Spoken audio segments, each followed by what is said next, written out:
Hey guys, Unpopular Opinions with Ryan Tofil is coming up here momentarily. But first, Daniel Brown here. I would just like to thank our sponsor for this show. That's eToro. You can find them at btc.com/trade. And it's /trade because you can trade cryptos on eToro. It is a social trading platform, super clean, super slick interface. We've showed it off a little bit recently, and we're going to continue to do that on some future streams. They currently have 14 cryptos that you can trade, including Bitcoin, Ethereum, Dash, Litecoin, Zcash, and more. Those are some of my favorites. You got the OG coins, some privacy coins, but they've got plenty more as well. Guys, you can follow real-time market trends. They have a news feed, and they call it social because everyone can comment. You can see other traders and reply, read the news, all that kind of stuff. And, guys, they'll give you a $100,000 virtual account within, you can sign up in minutes, and you're instantly set up with $100,000 of virtual money to practice, learn, try it out, experiment. It's fun. We've got a virtual portfolio competition going on. I think I'm winning. I'm beating out Tim. I'm trying to get Ryan on board as well. So try it out, guys. It takes minutes to sign up. And of course, they've been around longer than Bitcoin, for real. This is eToro. They've been there since 2007, innovating the whole time. They already have 10 million users. So check them out at meandbtc.com/trade. They'll know you found them through us, and we'd love your support through doing that. meandbtc.com/trade. And here's Ryan.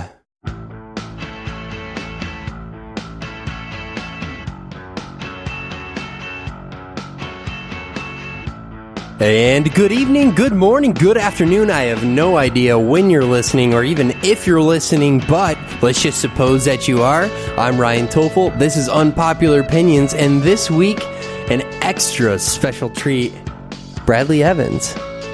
Ryan, how's it going? I'm doing well. So, do you follow soccer at all? Can't say I do. So, you're 22 years old, you told me just before we... That's right. Okay. And for 22 years, you've had no idea that Brad Evans was a United States national team soccer player? All right, I did know that fact. You did? Thanks to one friend in high school who would tell me after every single one of his games, if he had scored, that I scored a goal. And he thought it was like the funniest joke. Yeah. But he told it like 18 times and it wasn't funny. So that's how I knew. So you are not the star soccer player. This is a different Brad Evans. Unfortunately, this is not the star soccer player. Okay. But instead of playing soccer for a living, which you do as of recently, is work. We'll just leave it vague and say in the media, if people want to go back through all the archives and see if I've mentioned specifically where I work and you also work, they can go ahead and do that. But it's fair to say that you're working in the media currently. That's right. Okay, so we got into this discussion a little bit the other night where we were talking about things like YouTube or Facebook, Instagram, which is owned by Facebook, or CrowdTangle, which is owned by Facebook. Excuse me, I'm getting a little bit of diet squirt out of my diaphragm there. Oh, I totally understand. And recently it's been the subject of some conversation that they are essentially censoring the content on their platform.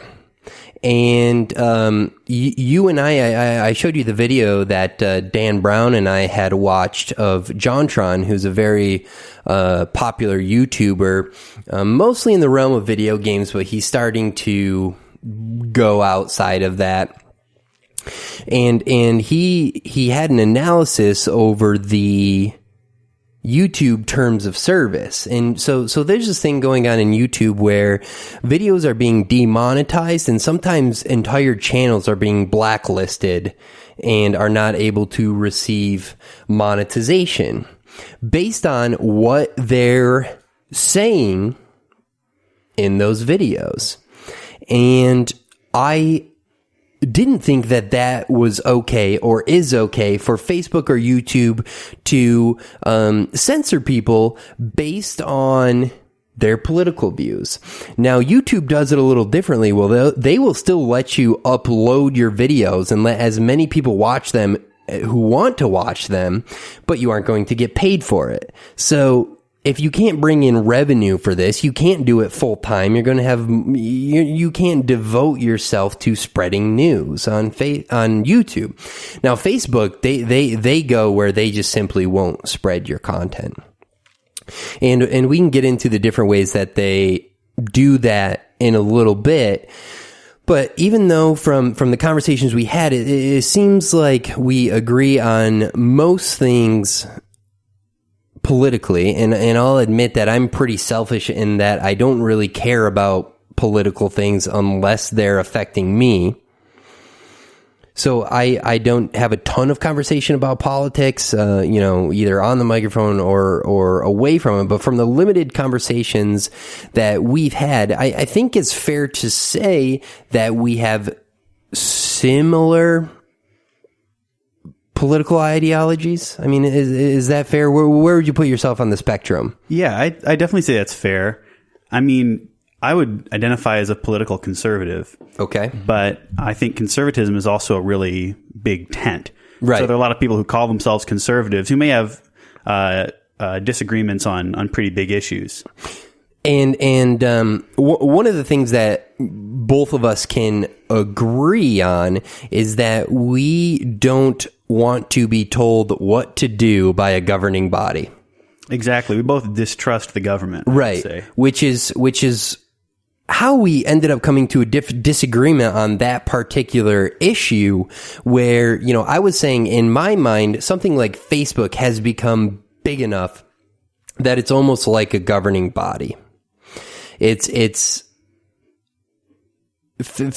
in particular has replaced something like a town hall meeting or being able to go in a square in some village or city somewhere and being able to shout until many people agree with you because you have good ideas.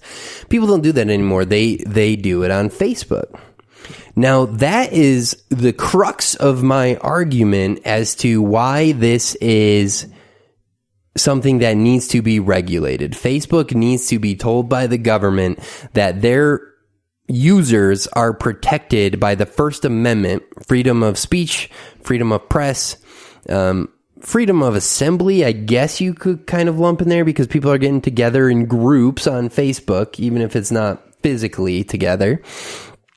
And so that's what concerns me so much is undeniably Facebook is censoring political content and conservative political content specifically. Now, about a year and a half ago, they decided that they wanted to decrease the amount of viewership that any sort of political content would get. And they started with elected officials. Now, a little bit of digging into that data found that liberal politicians had their Facebook page reach, which is the amount of people who see content in their newsfeed, reduced by 27%. On the conservative side, it was 37%. Now, that 10% doesn't seem like a ton until you realize that the majority of elections are decided within that margin. It seems like a no-brainer to me. Although I still disagreed with you at the end of our conversation, you definitely put forth some compelling arguments as to why the government should stay out of Facebook, let them regulate their platform as they see fit, because as I mentioned earlier, conservatives mostly distrust the government. And so I think you brought up two very interesting, very polarizing words, and those are censorship and regulation. Mm-hmm. So censorship is defined a lot of different ways. As a libertarian-leaning conservative, I mostly talk about censorship in terms of what the government does to individuals or to private companies. So there's a number of different ways you can define censorship, but that's sort of an agreed upon definition by a lot of conservatives. The other term you mentioned is regulation. And this is interesting because, when you're talking about regulating Facebook or, regulating other companies, social media companies like Facebook, that doesn't really sound like a super conservative argument.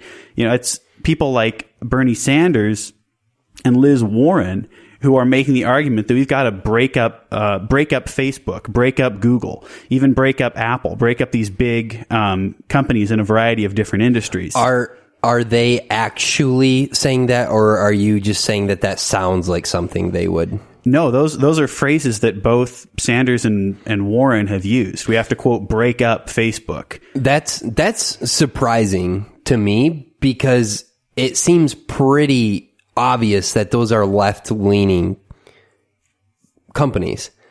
In a left-leaning company that controls the information that the general population is going to see, seems like it would be the best friend of a liberal politician. Sure. I mean, it may seem that way, but people like Sanders and Warren are on the progressive wing of the Democratic Party. And so for them, a rallying cry like we've got to break up Google or break up Facebook is no different than saying we've got to break up the big banks. It's all part of the same sort of political screed. Mm-hmm. But I just think it's interesting that you can have someone as conservative as you making a similar kind of argument, not the same argument, but an argument for regulation. So I think it's interesting that both diehard progressives and more moderate conservatives can agree on. Well, I agree with everything that you said. There are a couple things though that I think are just too important to ignore. One is that just the biggest reason why is I think that as conservatives, we could lose control of the country forever soon if the right dominoes fell. If you end up with a socialist president and a socialist Congress, which is essentially what far left American politics is these days, people like Alexandria Ocasio-Cortez or Bernie Sanders, like they're promoting socialism. Once you step into that realm, there might not be any coming back from it. So that's why I'm extremely nervous to do something like let Facebook run its course. Okay, let's wait for the conservative alternative for Facebook to come up, which may happen someday. But if it's 20 years from now, that might be 14 years too late. By Facebook telling people what to believe by only showing them certain articles, they are influencing what the general American population thinks in a way that I think that is too big to ignore. I think that the main idea behind free speech is that people should be able to say and communicate whatever ideas they have, even if other people disagree with them. And if somebody in 1776 would have gone into the town square when somebody was yelling their ideas and said, you can't say that, that would have been violating the First Amendment. And these days, by telling people you can't say that on YouTube, you can't be a conservative on YouTube, or trying to punish conservative publishing companies to the point where they can no longer stay in business and therefore no longer produce a message, you're eliminating all of the conversation that conservatives or moderates or even liberals would have on that post, and you are stifling discourse. And Facebook has become so big that it has moved over from a website and it has crossed into public forum territory. And when you are stifling discourse on a public forum and steering conversation toward ideas that you agree with and preventing people from talking about ideas that you disagree with, I think that violates the First Amendment, and something needs to be done about it. Now, there's many different ideas out there about what to do about it, and I think you and I came to the conclusion that neither of us are really well versed enough in terms of knowing how an idea becomes a law. And I probably should have watched more Schoolhouse Rock, because I would have understood the checks and balances system better. So I'm not the person to discuss, this senator needs to propose it and it needs to hit the floor at this time, and these people need to say something, and we need this type of president, and it's going to get rejected and then vetoed and issued an executive order. I don't know the order of operations for all of that stuff. I'm just talking about the idea.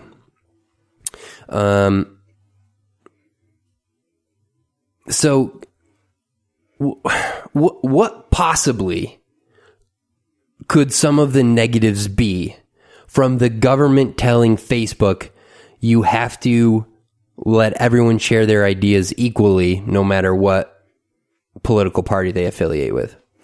So here's the thing, Ryan. I think we agree on a lot of the background to this. Facebook holds enormous power, immense power, and the bottom line is what is going to be done about it, and who is going to be doing the doing, if you will. Who's going to be doing the doing? That is the question on the table today. So, as I said earlier, conservatives are nervous about the government. Mm-hmm. We can be nervous about big business too, and big corporations. Mm-hmm. But when you ask the question of what's going to be done, I think we need to dig a little deeper into what that really means. So I've been thinking about, an analogy for what kind of company Facebook is recently. And I was thinking we talk about Facebook as a forum a lot. And so I started thinking about the word forum. Well, however many years ago, we thought of online forums as just threads for discussion, where you hopped on, you could post something, and there's a whole list of threads, right, and then threads within threads and that kind of thing. Right. Super simple kind of website.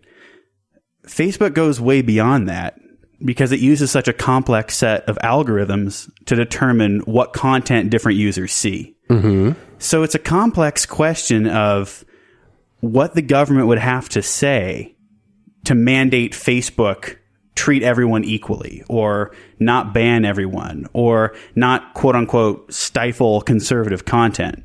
What exactly would that look like, I think, is the question. Okay, but do you think you could get behind a law or a rule, or at least the idea that Facebook should treat content from either side of the aisle equally? I would love if Facebook did that. Mm-hmm. The problem is, how is the government going to force them to comply with that? And we've seen a few proposals of what that may look like, but the ones I've seen so far seem to have a lot more potential negative effects than they do positive effects. So the big one that people have been talking about the last few weeks was proposed in the Senate by Senator Josh Hawley of Missouri. And without getting too deep into the weeds, his proposal is that big companies like Facebook, if they want to maintain their current FCC status, will have to go before an FCC board every few years, or however many years, to prove to a set of elected or nominated officials that they're not stifling content across the aisle, that they're not engineering their algorithms to benefit one quote unquote political side over the other. And I think you can see how that language can become a little tricky. Which they absolutely are right now. I'd agree with you. So what's the FCC, just in case somebody doesn't know? Yeah, Federal Communications Commission, I think is what it is. And And so they regulate, say, like what a cable or internet or phone company could do. Yeah. And so it's basically upgrading Facebook from the status of a website to a communication service. Or yeah, I don't think it would upgrade Facebook to any new type of classification. Facebook already enjoys the status of being called a quote unquote internet platform. And you hear this argument about whether Facebook is a platform or a publisher. Like a website like the New York Times or the Wall Street Journal is a publisher. They publish information and they publish articles, they publish opinion pieces, and they're not mandated to publish anything that goes on their website. Right. I think that it's important to establish the difference there, because no matter how left-leaning the New York Times gets and how much I disagree with them, I 110% support their right to say those things. Now, where Facebook and Google and YouTube are different is they are sharing content that other people have created. And it's turned from, okay, your friend is telling you to look at this. They share it and it appears on your newsfeed, to they've added an extra step where your friend shares it. And now Facebook looks at this and says, hey, do I really want their friends to see it? And if it's something they don't agree with, or they don't think is up to their standards, or they think is dangerous, or they simply think it's a conservative piece of content, they have been lowering the amount of people that see that content in an artificial manner. Because when Facebook didn't have an algorithm, or before it was as developed as it is now, and it simply showed you everything that your friends shared, conservative content did a whole lot better than it's doing now, as Facebook is choosing what is seen. So it used to be, I'm friends with Bradley on Facebook, and Bradley shared something. It would show up on my newsfeed at some point. I saw everything. Facebook eventually got too big, and there were too many publishers, too many friends and everything, where news feeds became so bloated. So they had to start eliminating some of the lower quality content. So if you shared something, it would show it to 10 people. And if 0 of them liked it or commented on it, they would go, hey, this is not an engaging piece of content. We want to keep our standard of quality up, and we're going to show Ryan something that Dan Brown posted instead, because more people are having fun engaging with that. That worked for a while, and then they started using that as a mask to not share political content, specifically conservative content. So that's where I have the problem is when you're running into platforms that are going to influence entire elections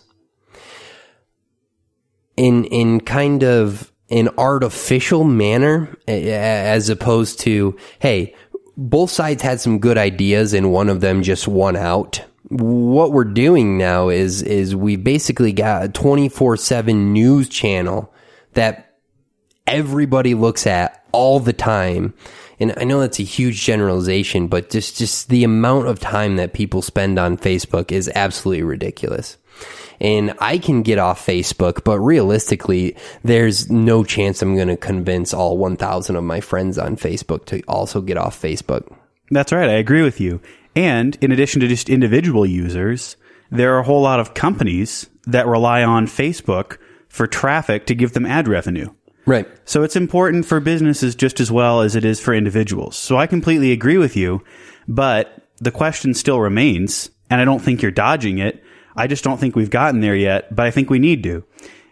What would the government do to quote unquote level the playing field or to make Facebook a more fair environment. Would it be so extremely complicated to just say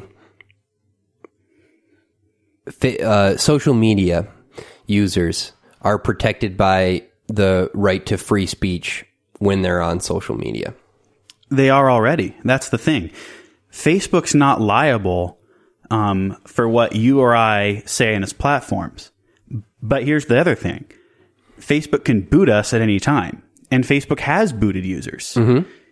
And that's a whole nother discussion of, whether Facebook ought to do that or not. But the fact is they're not liable for the content that we post on there. They're legally not liable. So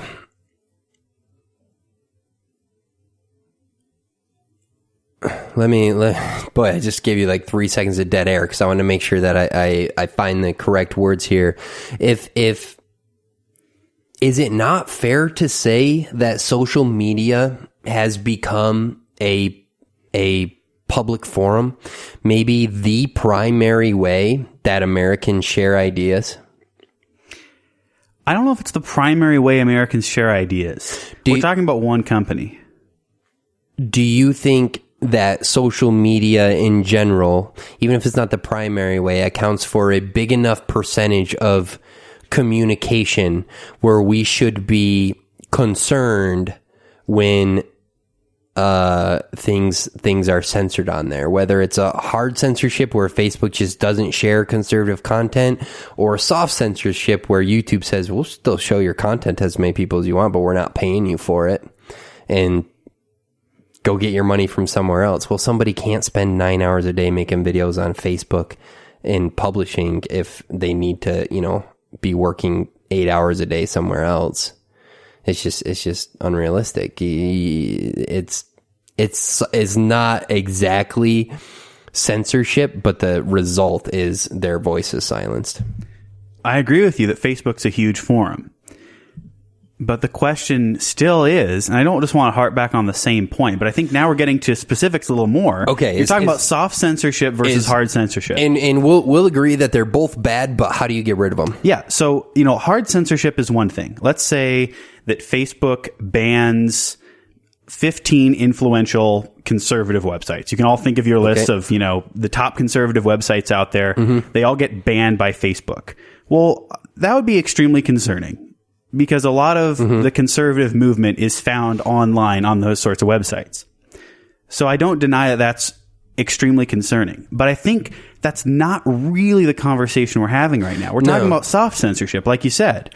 Well, okay, I'm talking about soft censorship on YouTube because they'll still let you get your message as far as the merit of your message will carry the message, if that makes sense. They're just saying, we're not going to let you earn any money for it, so you can't make this your full-time job, which is what happened to Steven Crowder, whose full-time job was being an internet personality, primarily on YouTube, and he was extremely conservative.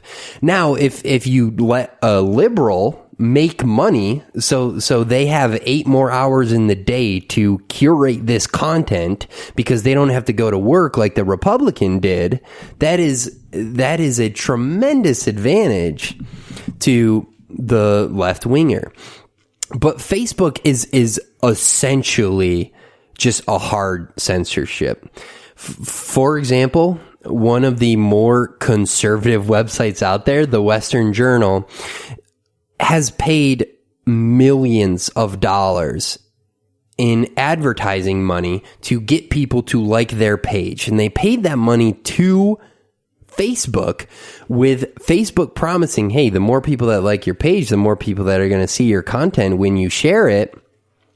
And yeah, we'll take your money and we promise a really good return on it because you get more followers, that's more views, right?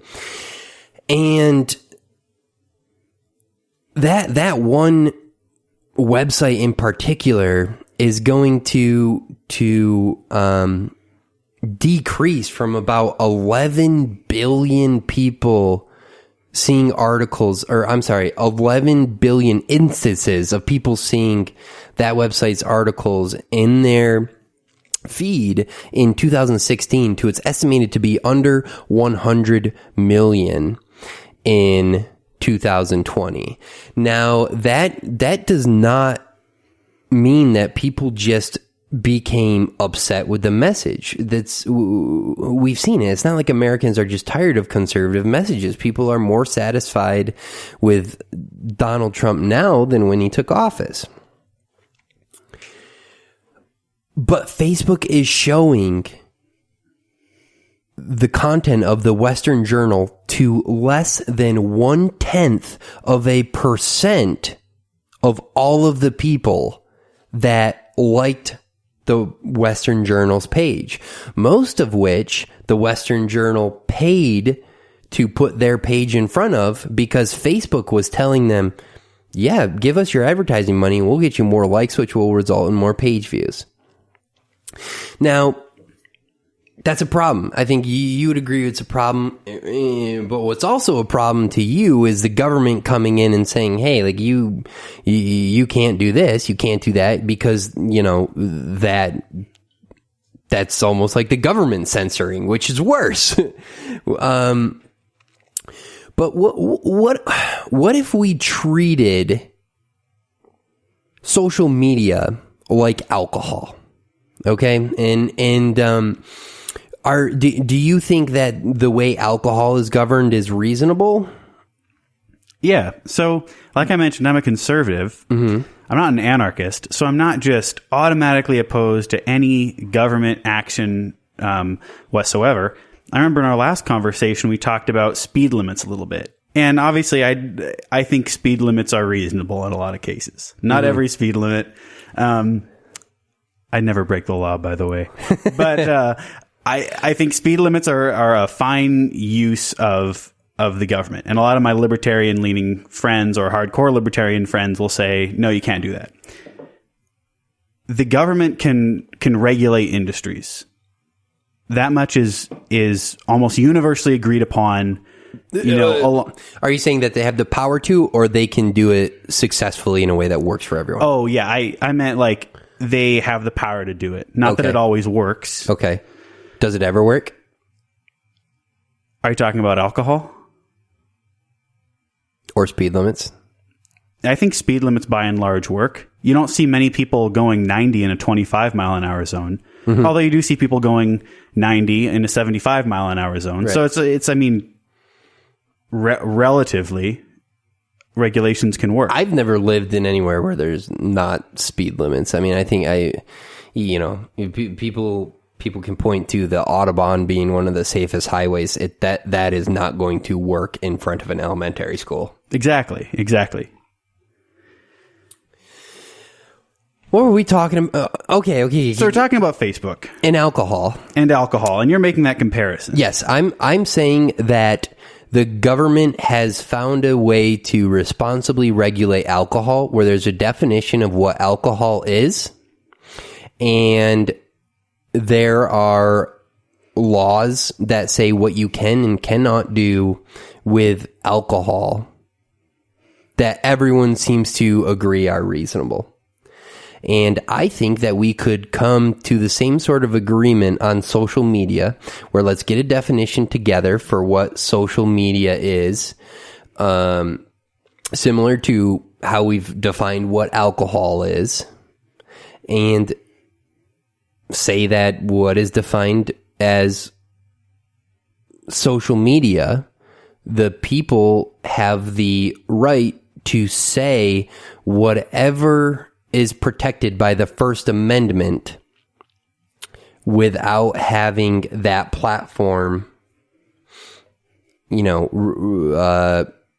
impact the amount of people that see it one way or the other based on what idea was being said.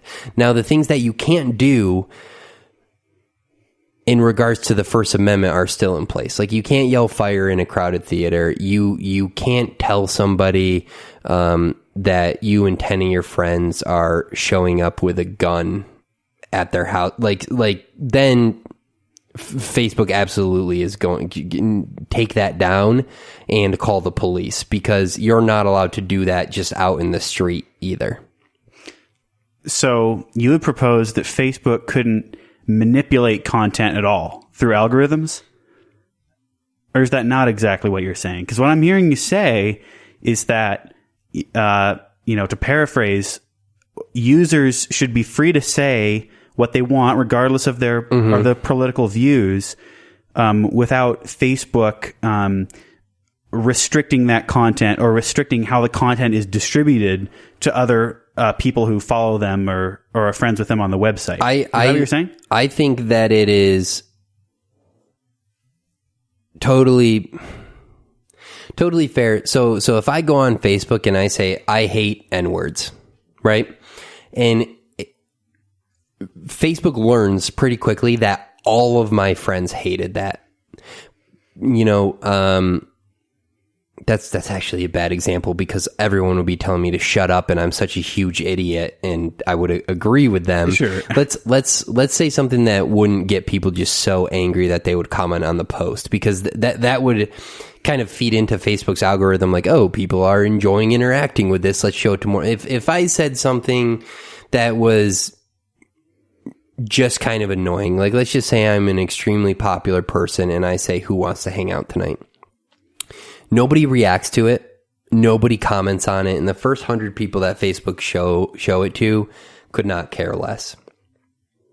Then, yes, they need to recognize that, hey, the 1,000 other people this guy is followed by on Facebook, excuse me, that'll happen. The 1,000 other people this guy is followed by on Facebook aren't going to care about it either. So why do we want to clutter up their news feed? If a conservative journalist puts out something that is just super uninteresting and nobody cares, I don't think that Facebook is obligated to show it to people. Okay, so I'm gonna have to stop you right there, though. So then Facebook gets to decide how interesting political news is. Well, they already do that with all content, though. But you're saying that in your ideal system, Facebook would still be able to do that. Yes, but you aren't, like, when you post a photo, right? You know, if it gets a lot of likes in the first 5 minutes, you know that that's going to be one of your more liked photos ever. And it's just kind of in a natural progression. With conservative content, that's not happening, as 90% of people could like or interact this thing, and Facebook could still shut it down after an hour because it recognizes it's from a publisher it doesn't like. So that's where the problem comes in, and I totally agree with you that, like, pinning down a definition is kind of difficult. All I'm saying is that I think we need to figure out something, because if you let these huge companies that claim to be bipartisan and the general population totally trust, then you could influence an election in the next few years in a way that America could never come back from. If you get people to elect a socialist, not because the people wanted it, but the people were tricked into thinking that was the best option because they never saw the other side, that could be the downfall of a civilization. You don't think a socialist would get voted out after 4 or 8 years? It really depends. I mean, if a socialist gets into office and signs an executive order that eliminates a border with Mexico and lets millions and millions and millions of immigrants come in, and all these immigrants settle in Texas, and now Texas is a blue state, I think there are realistic possibilities to the Republicans never winning another election. If anybody in jail, which is a totally different, just generally, the jailed population leans more liberal. So that would be a ton of votes for liberals. Immigrants are generally more liberal. So if you are able to cater to enough people, then it's a real possibility. You know, if say you put somehow they've put the bottom 70% of wealthy Americans on welfare, and it's like Bernie Sanders, it's all right. The bigwigs are gonna pay for it, and he establishes that it's going to be really, really hard to convince those people who are getting all that free stuff and don't have to work for it to vote him out of office. Now, I'm not saying that those are exact scenarios that I'm sure are going to happen. And if anybody has anything that proves me wrong, that says that an immigrant or a significant portion of the jailed population are actually going to vote for conservatives, then let us know in the comments, because my argument could totally fall apart, and that's fine with me. It's called Unpopular Opinions for a reason. But here's the thing, though. Yeah. You really think... Okay, so I get what you're saying. Bernie Sanders made an incredible run for the Democratic nomination, albeit running against a historically unpopular candidate, but he could have won. Some say should have won. Mm-hmm. And, you know, there's a chance he could have beaten Donald Trump in the general election. So you're saying that if Bernie Sanders would have won that election in 2016, a conservative may never be able to, or a Republican may never be able to win the White House again after all he would be able to do in 4 years? Yeah, I think that that's very realistic, because what you're doing with socialism is making people more dependent on the government. And when you're telling people that this government is going to do all these things for you, we're going to pay for your health care, we're going to pay for your college, we're going to pay for your abortions. Like, eventually, you're promising so many groups of people so many things that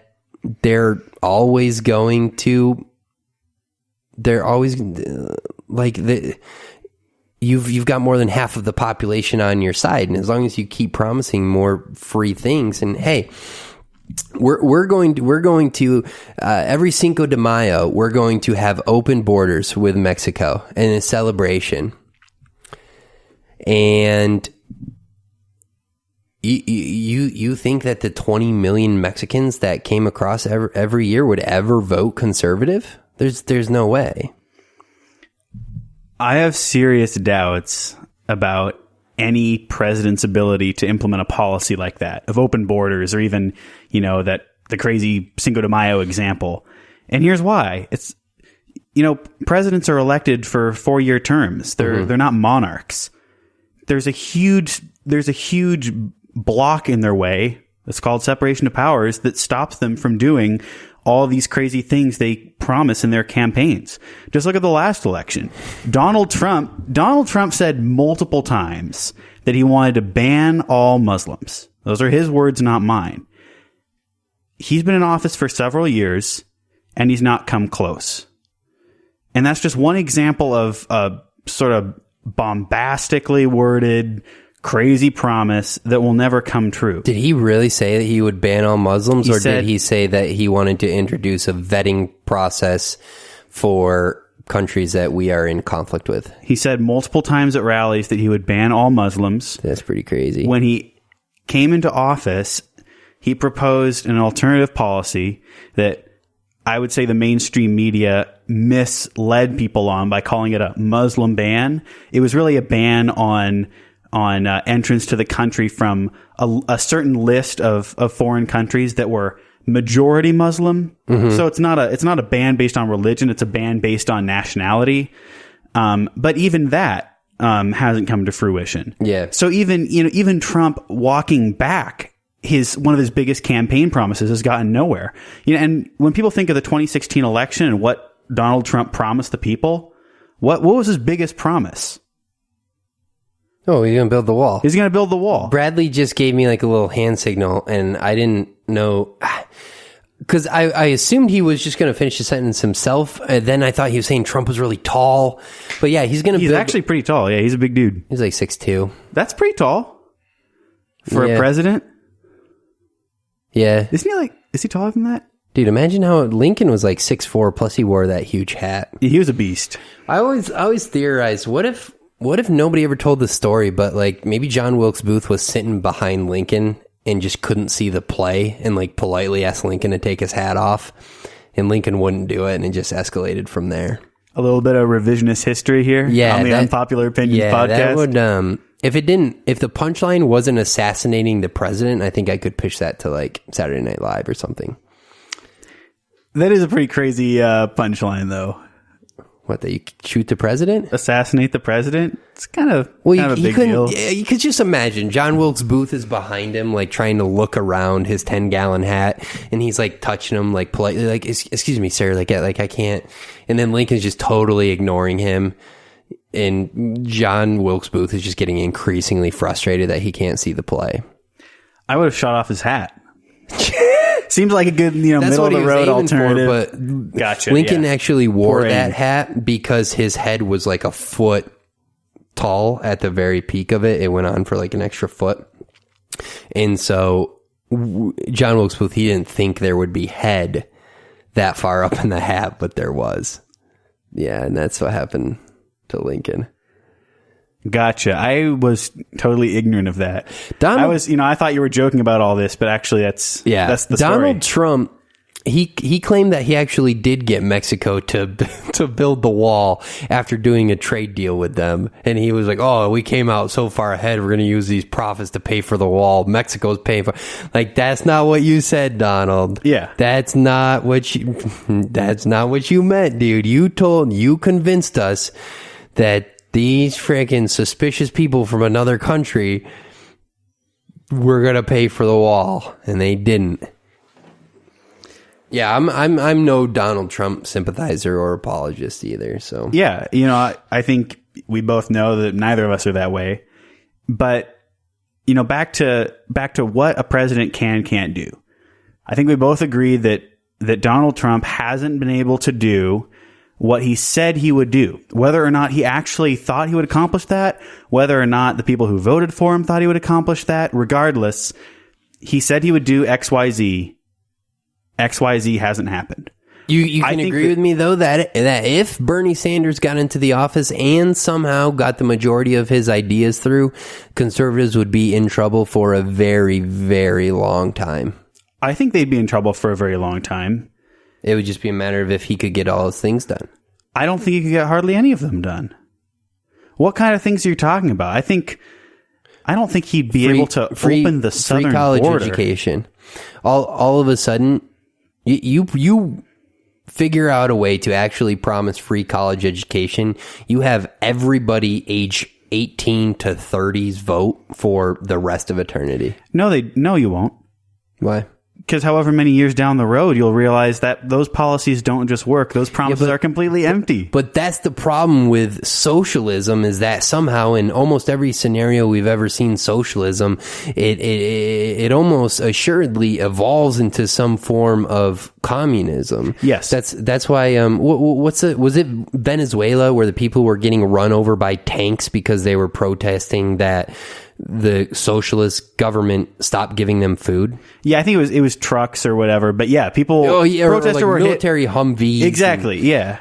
No, that's true. And that's just that's not even like defined as communism. That's just defined as socialism. And the government got these people so dependent on the government to feed them that they had to go stand in lines to get bread so that their families wouldn't starve to death. And then the government ran out of bread to hand out to these people that had no other way to get food. And then when the crowds wouldn't disperse, ran them over with military vehicles. Yeah, I totally agree Bernie with Sanders, I'm not saying it would do that. Sure. But, 40 years of socialism down the line, maybe. I hear your point that socialism tends to totalitarianism. I think that's unquestionably true for anyone with even just a cursory look at history. What's the difference? But what's the difference?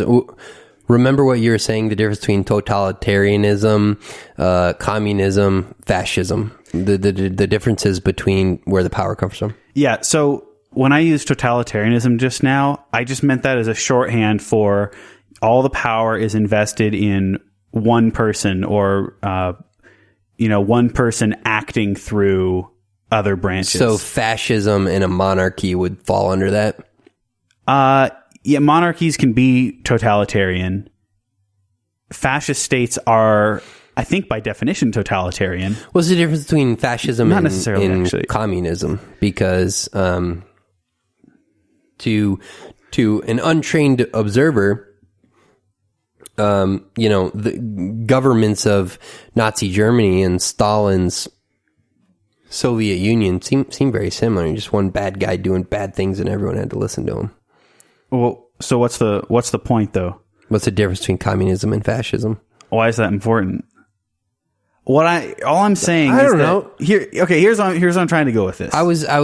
Because we'd been talking about the same thing for 50 minutes, and I was trying to. Oh, okay, gotcha. There was a place I was going with this, though, and I don't want to get thrown entirely off the rails. It's your show. So, well, it's your show. Oh, I'm a guest, remember? I was soccer player. I was just making a joke right there. That kind of sounded like a little ruder than I had anticipated. It was pretty rude. No fists have flown so far. I wasn't what I wasn't trying to do is snidely remind him that this is my show. Which is what it sounded like. But that's not what I meant. I know. That's not what I totally meant at know. all. Yeah. Where were you going?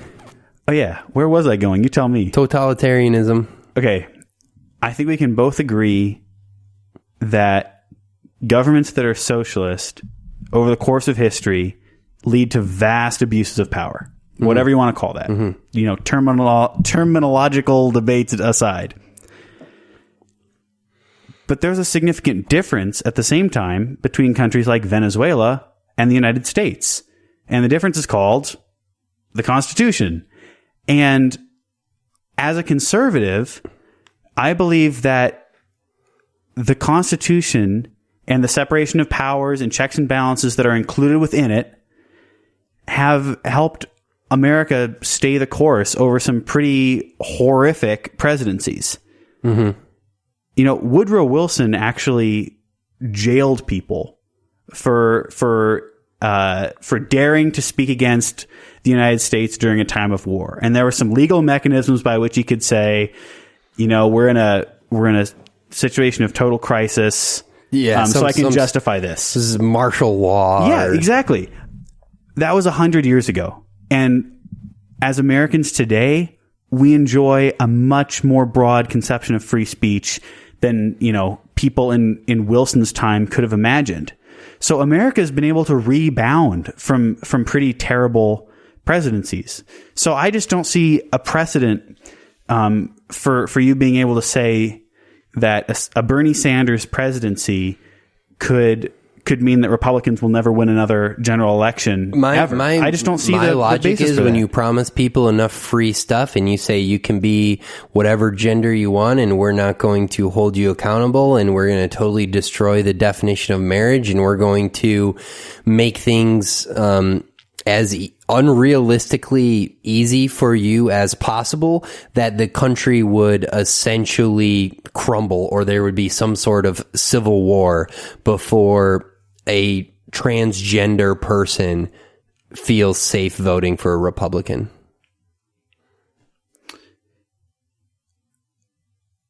So you mean that the transgender population is going to influence the election? I'm saying that transgender is an example of a demographic that is going to vote liberal, right? Yeah. Overwhelmingly. And that the goal of the Liberal Party is to the Democratic Party, which it didn't seem like it was the goal until a few years ago, was to just cater to the most insane ideas that you can dream up and make those people happy. So, like... But it didn't work in 2016. No, but Donald Trump lost the popular vote. We were extremely close. Okay, well, it didn't really work in 2018 either. The Democrats who flipped districts that were won by Trump weren't running on crazy far left progressive policies. But the potential presidential candidates now absolutely are. Guaranteeing every single one of the 20 candidates guaranteed not only the right to an abortion, but that it would be covered by the government. Right. That's a far left position. I agree with you.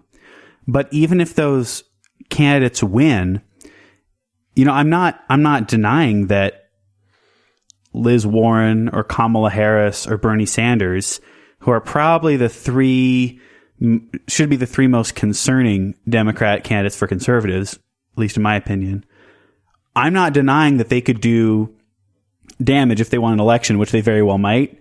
I just don't think it will lead to the demise of the Republic. I think the Republic is weathered enough over the last, especially 100 years.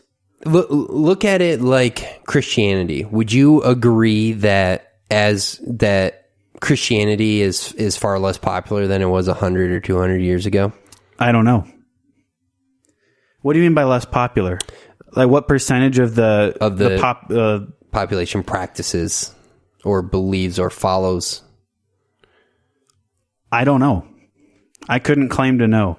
I wouldn't be surprised either way. I would be really... I don't have the numbers in front of me, which again is why this is called Unpopular Opinions. But I would be really, really surprised if the amount of Christians in terms of percentage we have in this country has been growing.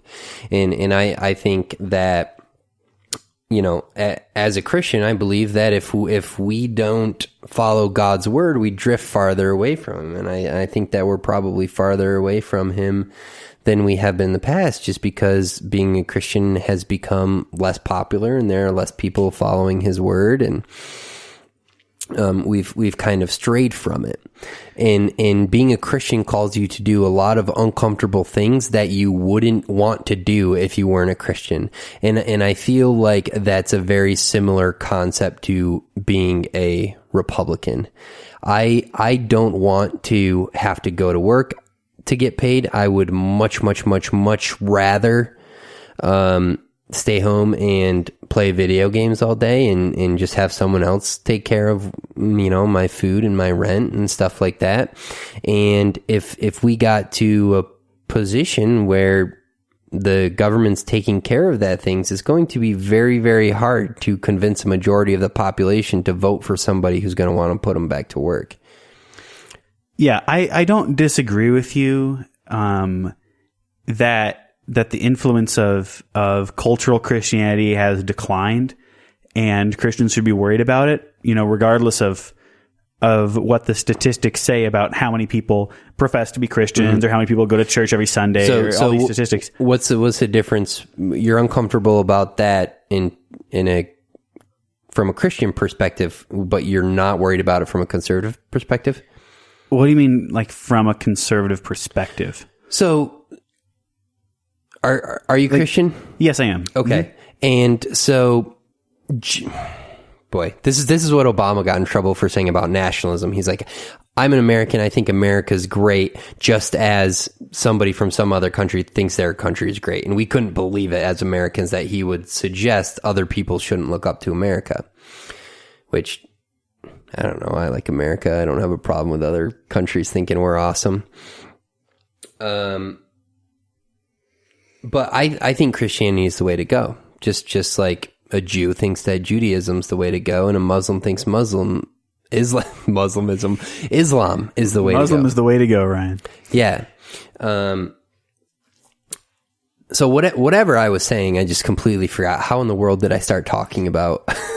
Yeah. So you're saying, I was asking you about what exactly your comparison between Christianity and conservatism is, because as I see it. Okay. Yeah. Right. So I think that people should be more in tune with Christianity and willing to follow it and abide by it. But as Christians, blame it on whatever you want. Maybe it's that any Christian oh, that was Squirt, dude. That was Diet Squirt. Plug for Diet Squirt. Whether it's the movies that Christians make suck or the music that Christians make is just objectively worse than non-Christian music. Yeah. Bradley didn't know what Squirt was at first. I know exactly what Squirt was. I'm just looking at what I'm drinking here. Yeah, I'm drinking some tasty cranberry lime seltzer water. And I look over at the can Ryan's drinking from, and it does not say Squirt. It says lemon seltzer water. And I'm not you've gonna got your terms mixed up. Yeah, but I did have a can of Squirt over here. And usually I refrain from referencing brand names because I want them to send me a sponsorship before I'll do that. But I just burped and I got all embarrassed and I said Squirt. Anyways, as a Christian, I noticed the cultural impact of Christianity is waning, and I think that because it's kind of inconvenient to be a Christian. Just like it's kind of more difficult to be a conservative than it is to be a liberal. And just concerned about the way things should be heading. I agree with you. And I just want to say, man, that as much as I disagree with all of the things that liberals say, they absolutely have the right to say it. They have the, regardless of, what I think about gay marriage or abortion or something like that. I despise abortion. People on the left absolutely 100% have the right to argue for abortion. So I want to treat the side that I don't agree with as much respect as I would like to be treated with. I think that some of their ideas aren't the best. I don't think that somebody is stupid or less intelligent than me just because they're a liberal, and I absolutely support their right to free speech when it comes to spreading their ideas. You're a 22-year-old conservative. What's even more rare than that is being a 22-year-old baseball fan, which you've told me you never even really played competitively. No, because I suck. So how did you ever become a baseball fan when you're supposed to be 60 years old and like have played baseball? You didn't play baseball and you're pretty young, and baseball's a little light on the action compared to a sport like basketball or hockey. How'd you get so involved in baseball fandom? Well, it started like this. My parents tried to force baseball on me, as they tried to force several sports on me. So I played t-ball when I was a little tot, and my dad coached the team. My grandpa was like the assistant coach, and I hated it. And so my parents said, okay, you don't have to play again next year. Same thing happened with soccer, by the way. And I think I was somehow worse at soccer than I was at baseball, but that's, neither here nor there. I sucked at both. I didn't want to do them. I wasn't into sports. I was into whatever other nerdy hobbies that 6-year-old me had. And so I tried to distance myself from sports entirely. But my dad's a huge sports fan. Yeah. My little brother grew up as a big sports fan. And so eventually I just somehow got pulled into baseball in particular. I couldn't exactly tell you why, but I distinctly remember the first year that I started caring about baseball. It was 2010. Okay. So yeah, almost 10 years ago now. I got super into stats. I got super into like scorekeeping. I do love stats. Stats are awesome. I would sit on the couch with a big book of stats and just read it like it was a novel. I'd read stats like they were comics. Yeah, I used to do that too with baseball. It was this big like blue book. Maybe it was like the 100 best players ever, and there were like career stats for each of the players in there. It was awesome. That is awesome. That was probably like before the internet. Exactly. Yeah, I feel like almost now, you know, when you want to look up some player's stats, you literally just Google that player's name. You have every crazy wild stat available right there for you. But in 2010, I mean, you could have done that. But as a kid, I just cared about getting the books. And I'd wait until the end of the season until they published the books so I could have the most recent stats. And that was me. That's what I did. I'm only 27 years old, but I graduated high school in 2010. So you're making me feel old. That you're referring to your... I mean, you would have been in 8th grade. That's a kid, yeah. Yeah, I guess I was a kid. I didn't have a phone. I didn't get a phone until my senior year of high school. So I wasn't like, you know, searching baseball stats on my phone. I was pulling books off the bookshelf and, you know, finding out who hit how many home runs in whatever season. Yeah, I mean, I was in high school when my parents first got me a phone. I was one of the last kids to get one. I was pretty pumped. That was a big day. Yeah. That was a big day.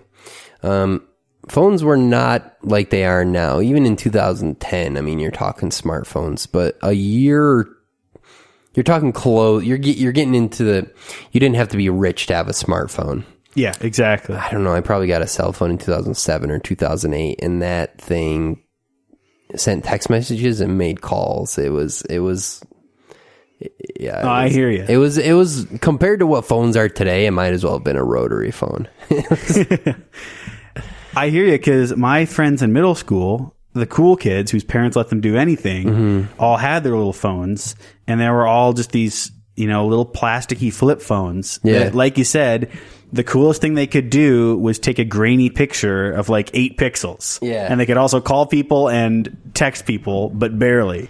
And the cool thing to do, I don't know if you remember this peculiar little period in history, was that if you were really cool, you had your flip phone for texting people and calling people.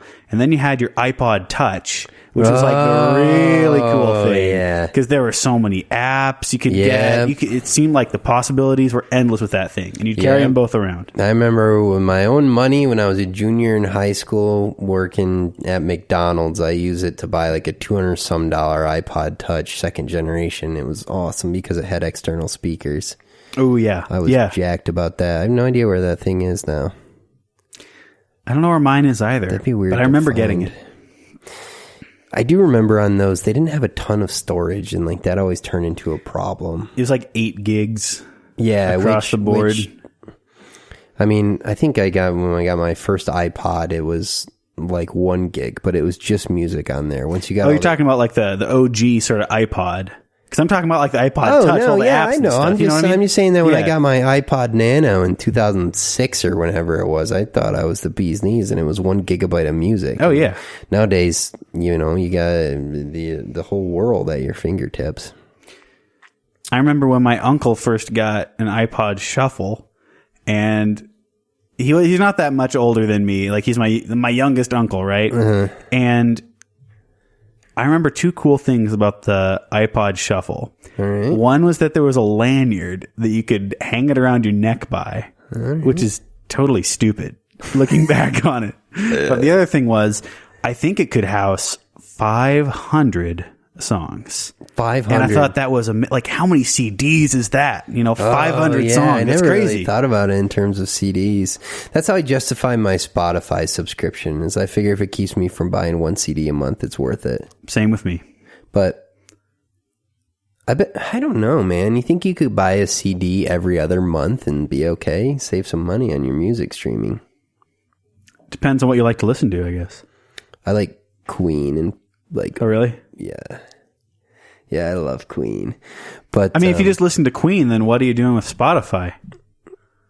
Just get their CDs. What am I doing with Spotify? Listening to Queen?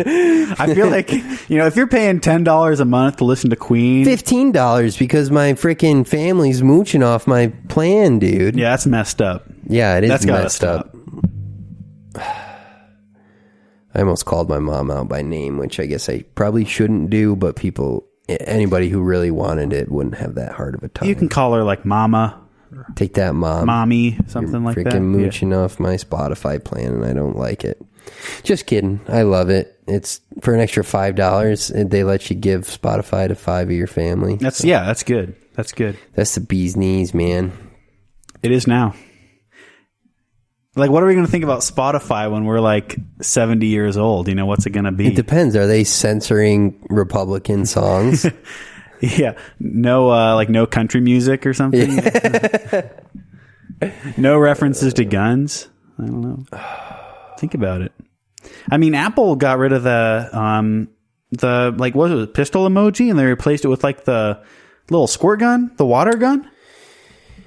I'm not. I mean, you know what Apple also did was put the whole freaking U2 album on everyone's phone. Do you remember that? I remember that because there was one song on the album that I liked, and everything else that was garbage.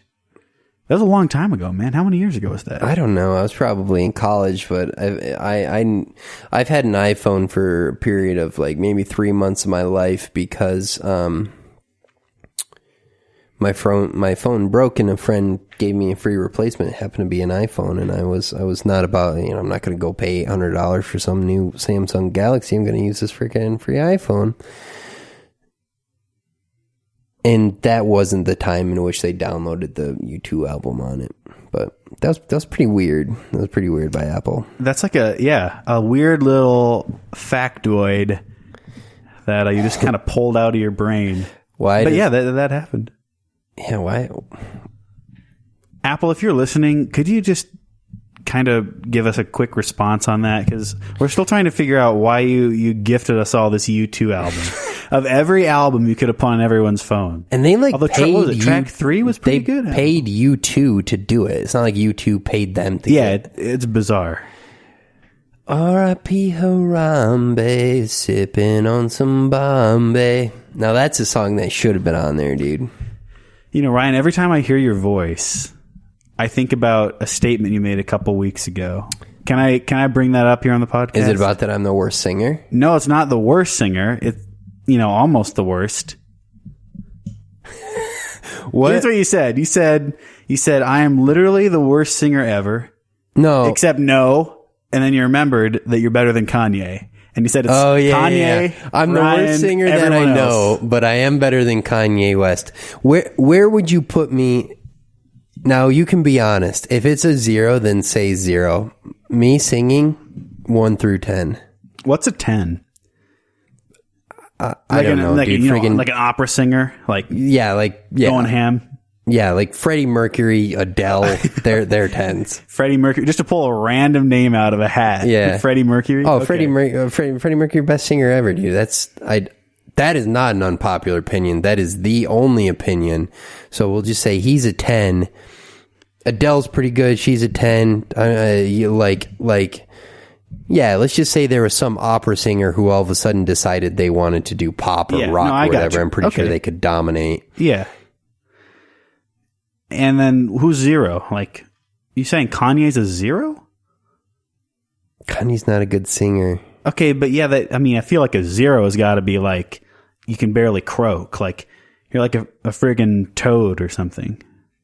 Like, 0's got to be a super low bar to cross. I just want to get this straight before I put you on this scale, man. No, dude, because now you're about to rate me at like a 5 or a 6, and you're like, oh, because an inanimate object would be a 1 because that's the worst. But like, no, dude, I'm just saying, like, just on this subject, like, if you're trying to assign a number to how good of a singer I am, I'd probably give you a 3 or maybe a 4. And I've heard a lot worse singers than you. Oh, I cannot believe that. No, that I could call up my friends right now and they wouldn't pick up and they wouldn't sing. But if they did pick up and they did sing, then you would hear some of the people I know are way worse. Have you ever heard of the term like, can't carry a tune in a bucket? Like, you can carry a tune in a bucket. But there are some people who they try to put that tune in the bucket and just splashes everywhere.